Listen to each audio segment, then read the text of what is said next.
Imagine Coca-Cola without Pepsi. That's not a dream for Coke's shareholders. That's a nightmare. It'd be like Batman without the Joker. No thrilling battles, no headlines, just a weird billionaire in a bat suit punching random people in alleys. Big companies need their rivals. They don't just tolerate competition, they secretly love it. Because without it, they'd lose their excuse for high prices, their cover from regulators, and their free marketing. Today, we're diving into why the world's largest brands quietly root for the very competitors you think they're trying to crush.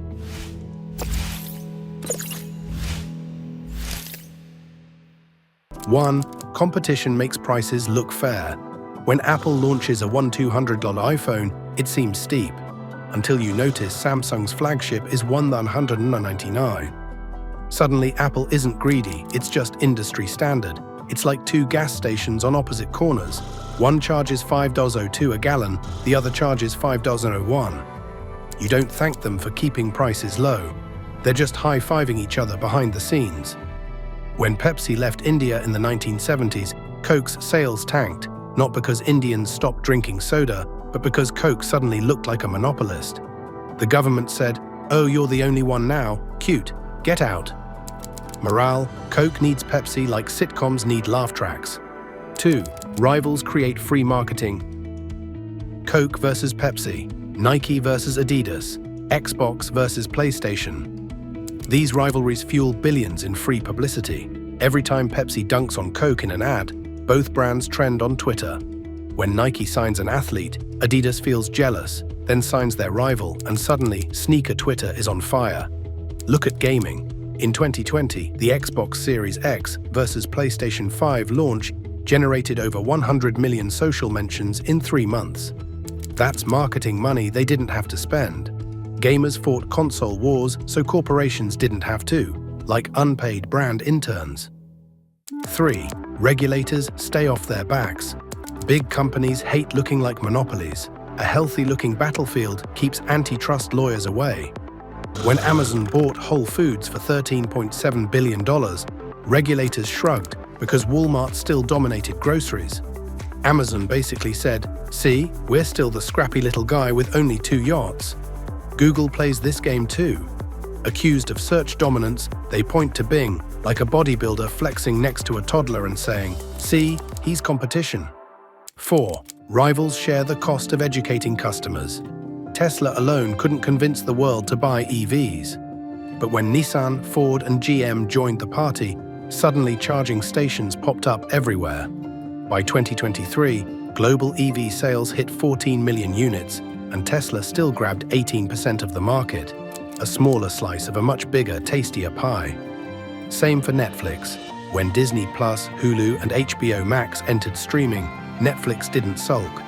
They probably sent them fruit baskets. Competitors made streaming the default, and Netflix quietly collected your $15 a month while you argued about where to watch The Mandalorian. 5. Rivals keep employees and partners loyal. If you're the only giant in town, your suppliers and staff can hold you hostage. Intel learned this when AMD was weak, they coasted. Then AMD's Ryzen chips arrived, and suddenly Intel engineers were sprinting like a cat hearing a can opener. In fashion, LVMH quietly roots for caring to stay healthy. Skilled artisans and leather suppliers stick around when multiple luxury houses are buying. Otherwise, they'd all switch to making high-end dog collars on Etsy. 6. Competitors help with lobbying and risk sharing. Oil companies don't lobby solo, they form trade groups. It's like a corporate version of group projects in school. Share the workload and the blame. Tech giants do it too. Meta, Google, and TikTok roast each other in public, but will totally share a cab home to split the fare when regulators crack down. One CEO whispers, "We're enemies in the daylight, but at night, we're besties." 7. Rivalries keep brands culturally relevant. Without rivals, brands fade. MySpace had no real challenger for years, and it got complacent, until Facebook nuked it. Nike and Adidas, on the other hand, constantly poke each other with collaborations and campaigns. Yeezy versus Jordan keep sneakers alive in pop culture. Resale platforms like StockX now represent a $10+ billion market, fueled by those battles. Sneakerheads fight online, and Nike and Adidas executives clink champagne glasses. Dark twist, they'll even save their rivals. Here's the jaw-dropper. Sometimes big companies rescue their competitors. In the 1990s, Apple was days from bankruptcy. Guess who wired $150 million to keep them alive? Microsoft. Bill Gates wasn't feeling charitable, he was avoiding monopoly charges. Keeping Apple alive was like keeping a pet rival. Airlines do this too. When smaller carriers wobble, competitors quietly back bailouts. They don't want fewer rivals, they want the illusion of choice. A monopoly draws regulators like moths to a flame, or like influencers to free avocado toast. Closing, why this matters to you.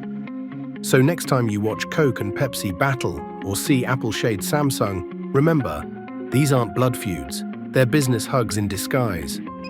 Competition keeps prices high without seeming greedy. It creates free publicity, distracts regulators, educates customers, and keeps industries vibrant. The wars we argue over on Reddit? Half the time they're staged theater designed to make us feel like our choices matter, while the big players toast to your loyalty. While you're picking sides in Xbox versus PlayStation, somewhere in a skyscraper boardroom, two CEOs are raising their champagne glasses. Here's to competition and to splitting your paycheck. If this video gave you a new lens on the wars you thought were real, subscribe. Each week we dig into the strategies and secrets behind the brands you love and the tricks they play to keep you spending. See you next time.